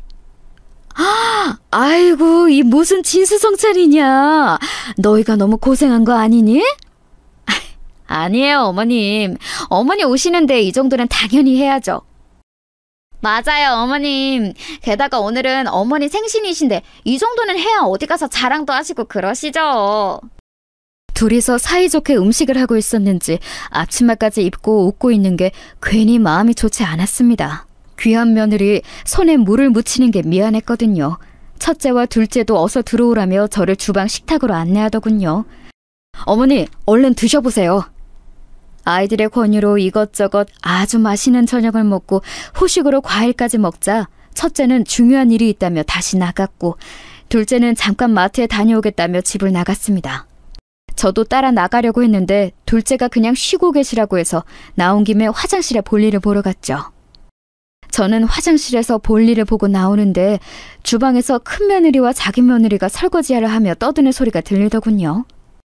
아마 제가 둘째와 함께 마트로 갔다고 생각을 했나 봅니다. 사람이 없다고 생각하니 그런 말들도 했겠죠. 형님 오늘 고생 많으셨어요. 저는 웃고 있느라 얼굴에 경련 날 뻔했어요. 얼굴에 경련은 둘째치고 나는 손님이 오시면 음식 냄새 뵌 것 같아. 형님, 음식 냄새는 무슨 음식 냄새예요. 그거 다 사오신 거잖아요. 아니다. 와서 데운다고 이것저것 돌리고 그랬으니까 냄새 나긴 하겠네요. 뭐래? 그러는 동서는 오늘 왜 늦게 왔어? 빨리 와서 같이 하자고 했잖아. 제가 좀 바쁘잖아요. 그건 됐고 어머님 누가 모셔요? 말 돌리기는. 모시긴 뭘 모셔? 나 요양원 알아볼 거야. 동서도 좀 알아봐. 동서 아버지 병원 하신다며. 어디 요양원 아는 곳 없어?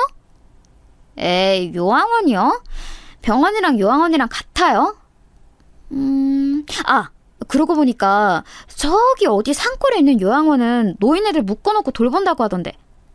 거기로 어머니 보내버릴까요? 동서, 그렇게 안 봤는데 진짜 나쁜 사람이구나. 근데 정말 그런 곳이 있긴 있어? 저도 들은 거예요. 그런 곳 있으면 딱이긴 하겠네요. 안 그래요? 거기는 면회도 안 되는 곳이라서 매주 찾아가지 않아도 되니까 좋을 것 같은데요? 정말 한번 알아볼까요? 거기 아니더라도 면회 안 되는 곳을 한번 알아봐. 내 남편이나 서방님이나 효자들이라서 면회 가능한 곳이면 매주 가자고 할걸? 돈 없는 노인네 모시는 게 무슨 재미가 있다고. 하여튼 효놈들, 지들 엄마면 지들이 모셔야지 왜 와이프들을 괴롭힐까요? 저 그럼 진짜 요양원 알아봐요. 저희 남편이랑 아주버님 설득은 형님이 하셔야 해요. 아무리 설거지 중이라고 해도 조용한 집안이고 자기들끼리 웃고 떠드느라 그런지 잘 들리더군요. 여러분, 어쩜 사람이라는 것들이 저런 생각을 할 수 있을까요? 내가 얼마나 좋은 시어머니가 되려고 노력했는데 이런 취급이라니 하늘이 무너지는 것 같았습니다.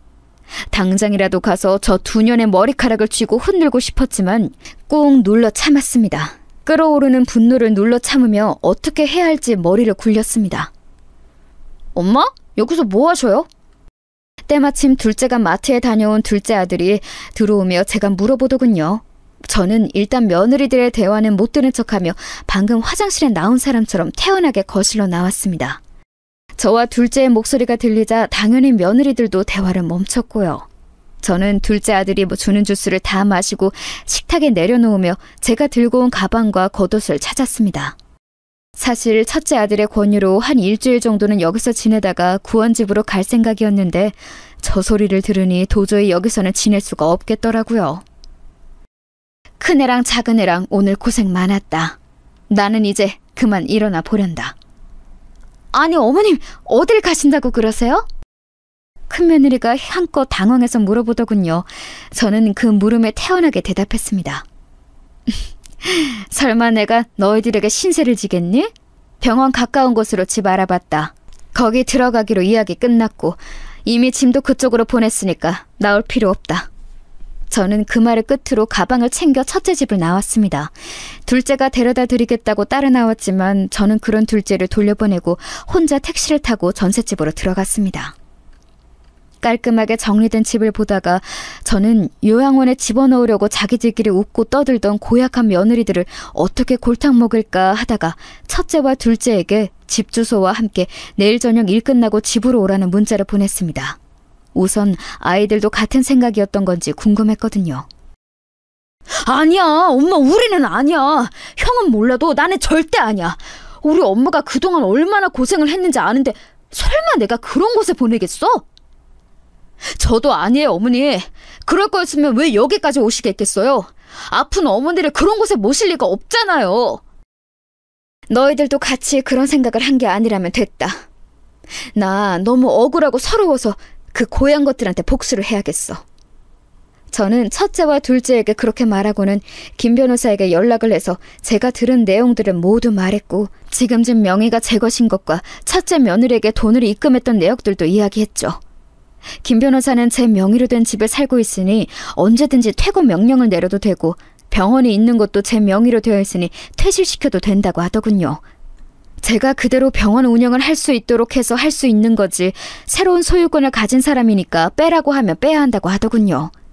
첫째와 둘째 역시도 저를 요양원에 넣을 거라고 깔깔거리던 며느리들과는 함께 살지 못한다고 이혼을 할 거라고 김 변호사를 찾아갔습니다. 김 변호사는 며느리들 역시 부양의 의무가 있고 그 의무를 저버렸다는 점에서 이혼 사유 있다고 하더군요. 그 뒤로부터는 일사천리였습니다. 먼저 병원에 호실을 비워달라는 압박을 했습니다. 병원에서는 이렇게 갑자기 빼달라는 게 어디 있냐며 새로 낙찰받은 사람이 누구인지 알아보기 시작했고 곧이어 그게 저라는 걸 알게 됐습니다. 큰며느리에게도 그동안 생활비, 학원비 등으로 쓰겠다고 빌려달라고 했던 돈이 정말 거기에 쓰였는지 사실 확인을 위한 증명서를 내놓으라고 했습니다. 저에게 핑계를 대며 빌려갔던 돈이 정말 그곳에 쓰였는지 확인하고 그렇지 않으면 사기죄로 고소하겠다고 하고요. 그 뒤로 제 핸드폰에는 전화가 끊이지 않았습니다. 큰며느리와 작은며느리, 큰며느리 집안과 작은며느리 집안에서도 하루가 멀다 하고 전화가 왔죠. 어머니, 정말 저희한테 왜 그러세요? 맞아요. 저희가 무슨 잘못을 했다고 지금 저희를 괴롭히시는 거예요? 대뜸 집에 찾아와서 현관문을 열자마자 따지는 두 며느리를 보니 머리가 아프더군요.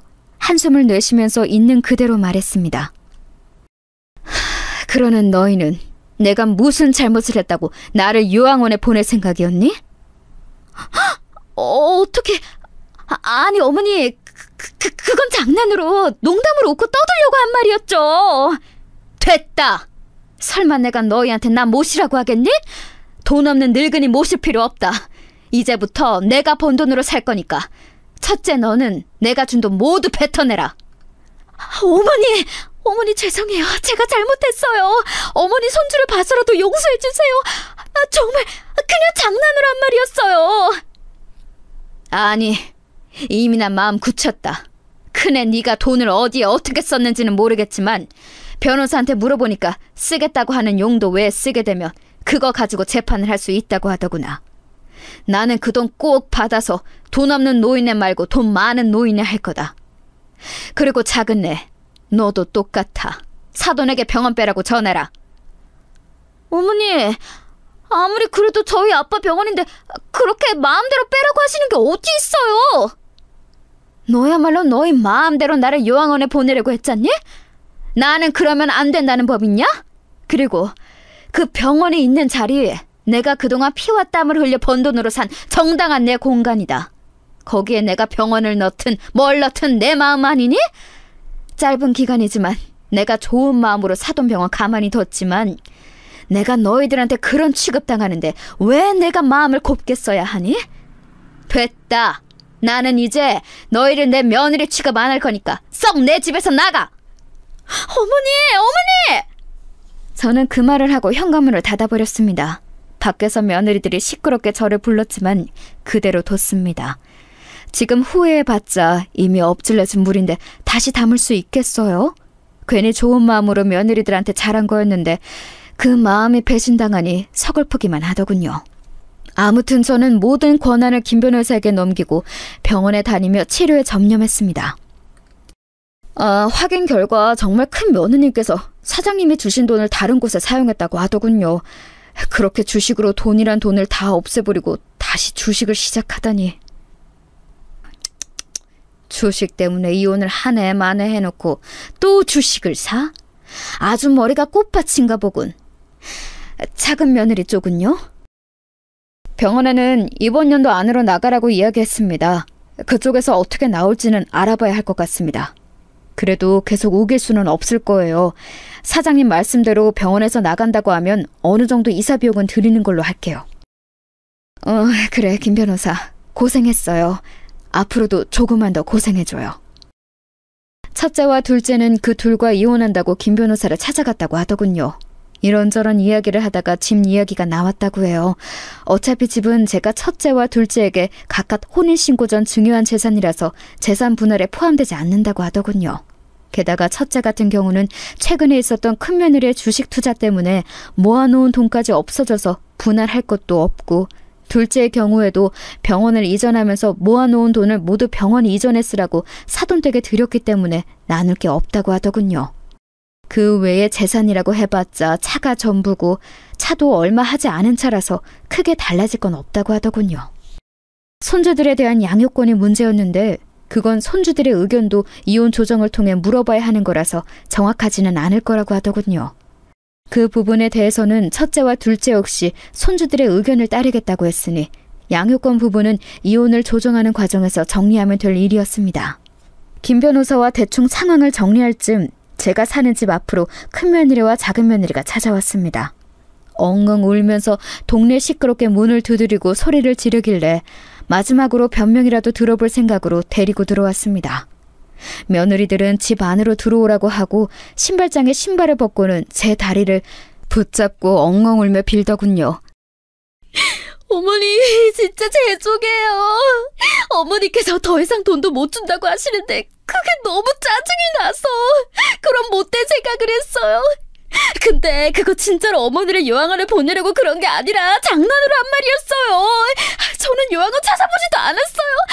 저는 장난으로 꺼낸 말인데 통수가 진짜 찾아본다고 한 거예요. 아니 형님, 그게 무슨 소리예요? 형님이 먼저 말 꺼냈잖아요. 그동안 어머니 돈 다 쓰면서 이제 와 돈 없다고 요양원 이야기 먼저 꺼낸 사람도 형님이잖아요. 어머님, 요양원 이야기 먼저 꺼낸 거 형님이에요. 저는 그냥 맞장구 친 거예요. 어머니께서 형님 도와주신다고 돈 많이 빌려주셨으면서 저희 아버지 병원 힘들다고 하는데도 안 도와주셔서 제가 괜히 못된 생각이 들어서 그런 거예요. 정말 죄송해요. 제발 용서해주세요. 아니 듣자 하니까 이게 배추면 다 말인 줄 알아? 이러면서 제 앞에서 서로 머리카락을 잡고 쥐고 흔들면서 난리를 치더군요. 저는 그 모습을 보다가 콧방귀를 뀌고는 말했습니다. 너희들이 뭐라고 하든 나는 아무것도 멈춰줄 생각 없다. 이혼 문제도 너희 부부들 문제지 나와는 관계없어. 내가 그날 너희들 대화 소리를 안 들었으면 난 지금도 우리 며느리들이 최고라고 생각하고 있었을 거다. 하지만 너희들이 나를 어떻게 생각하고 있는지 알아버린 이상 더는 예전처럼 지내기는 어려울 거다. 이제와 울면서 용서해달라고 비는 게 무슨 상관이니? 엎질러진 물은 다시 담을 수 없는 법. 큰애 너는 나한테 핑계대서 가져간 돈 다시 가져올 생각하고, 작은애 너는 사돈께 병원 빼라고 해라. 이젠 내 집에서 나가! 저는 그렇게 말했고 며느리들은 제발 다시 한 번 기회를 주라고 빌었죠.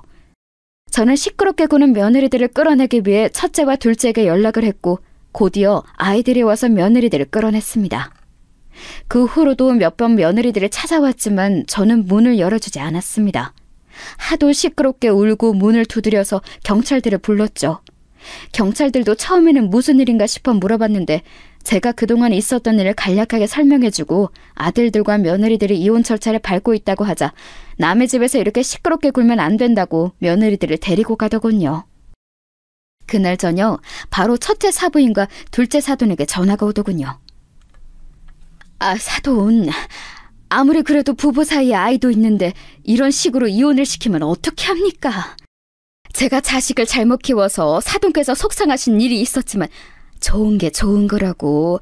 이번 한 번만 사돈께서 너그럽게 용서를 해주시면 안 될까요? 그동안 저희 애에게 빌려주신 돈은 저희 쪽에서 어떻게든 갚도록 하겠습니다.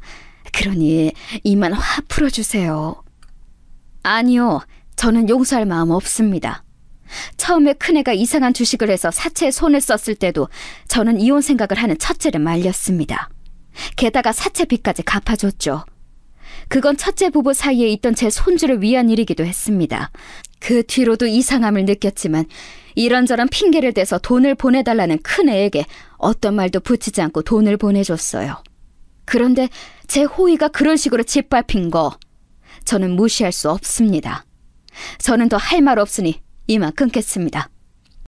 첫째 사부인과 전화를 끝내자마자 둘째 사돈에게도 전화가 오더군요. 사돈, 내용은 전해 들었습니다. 아무리 그래도 병원은 거느리시면 안 되는 거 아닙니까? 저의 말 듣기로는 자기가 그냥 끌려갔다고 하더군요. 물론 자기 형님이라고 말리기보다는 동조한 건 저희 애가 크게 잘못했다고 생각합니다. 그래도 공과 사는 구분을 해주셔야 하는 거 아닙니까? 병원을 빼라고 하면 저희 병원에 있는 다른 직원들은 또 직장에 옮겨지는 건데 그 부분에 대해서라도 이해를 해주시고 공과 사는 구분을 해주세요. 사돈, 말씀이 너무하시네요. 사돈이 이런 일을 당하셨다면 저보다 더 했을 거라고 생각합니다.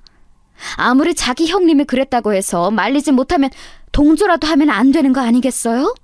동조하는 것도 요양원에 찾아보겠다고 하는 모습을 제가 봤는데 마음이 풀리겠습니까? 직원들 이야기하셨죠?